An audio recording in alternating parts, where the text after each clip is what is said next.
Nandito tayo sa AP Tuning ulit kasi papaayos natin yung ating aircon belt kasi nakita ko na may biyak na. Pakita ko sa inyo ha. Oh. May biyak na siya. Ayan oh. Kita nyo, may tama. Ayan, delikado baka masira yung ating aircon. Kaya yan, binibira na ni Tropang Wendell. Ayan, ang ating pogi-pogi. Si Wendell ng AP Tuning. Ayan, papaltan natin, papapaltan. Nagkokos din kasi ng ingay din. Kahit na yung ini-spray, bumili tayo, tumatahimik, pero pag natuyo, iingay uli.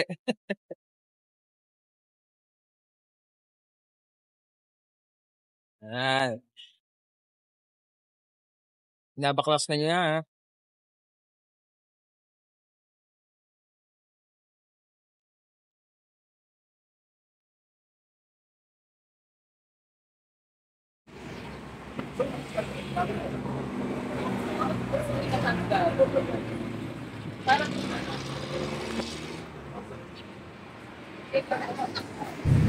So ito na, natanggal na no, mga kasimple yung ating belt na palitan na. Ayan, kitang-kita naman ninyo. Kaya talagang kailangan natin talagang palitan siya, no? Ayan, no, kita naman, no? Pilas na, no? Hati-hati na po, no? So kailangan pag nakita nyo na ganyan ng belt ninyo, sa katagalan ay palitan na. So yan yung ginamit na belt natin ngayon. Yan yung ating ipapalit. Yan yung binili natin din sa kanila. At ito na nga, ikinakabit na ni Wendell. Ayun, nakita nyo, naikabit na. So bago na. So ayan na, naikabit ng lahat. Naibalik na. Testingin na lang natin kung hindi na siya maingay. Ayan, so dyan sa part na yan ay binuksan na natin yung makina. So papakinggan na natin mamaya, no? Testingin natin. So bubuksan natin, ipihitin natin sa malakas na level kung mag-iingay pa ba siya.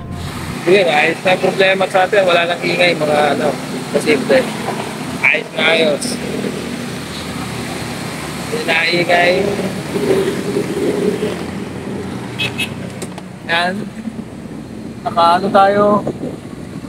Kahit itripan natin, subukan natin ito. Ang 4. Wala nang ingay po. Kaya na natin. Uling, ito lang yan sa AP.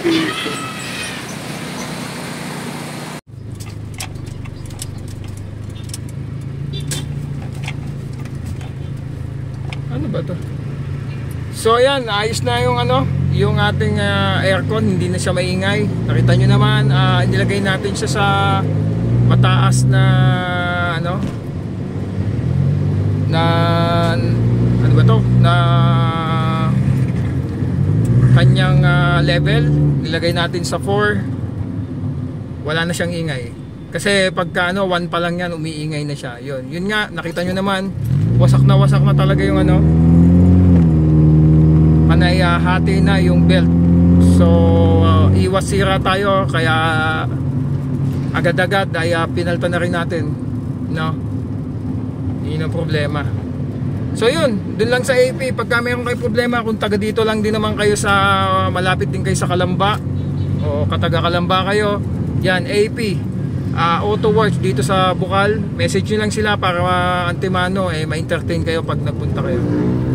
Bukas naman babalik tayo kasi pina-check natin yung ano, yung kanyang transmission fluid. Kailangan ng palitan kasi ano na, sunog na yung fluid. Bagamat madami, mukhang binantuan lang to ng dating may-ari. So amoy na maitim na rin. Hindi na malinaw yung kanyang transmission fluid. So pinayuhan tayo ni Bostonet na kailangan ng palitan. So ang ginawa natin, nag-order na tayo kasi dapat Honda talaga yung langis na gagamitin natin. Hindi tayo pwede daw na gumamit ng ano, iwasan daw natin gumamit ng mga aftermarket. So Honda ang transmission fluid din ng Honda ang gagamitin. So nagpa-order na tayo, so bukas na umaga tayo babalik. So ito ulit si Dansky. At ito ang ating sasakyan na si Honda Civic Puti LXi.